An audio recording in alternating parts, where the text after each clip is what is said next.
This film has been a true adventure across continents, languages, time zones, and even a few miracles along the way.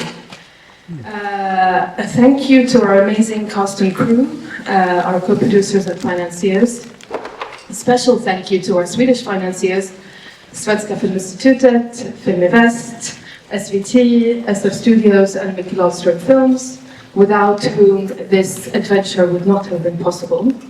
Of course, the biggest thanks goes to Tarik, Saleh and Faris for entrusting us to bring the story to life. Nu är det dags. Så vi säger härmed förklarar vi Stockholms 36 upplaga av Stockholm Film Festival för... Kör nu!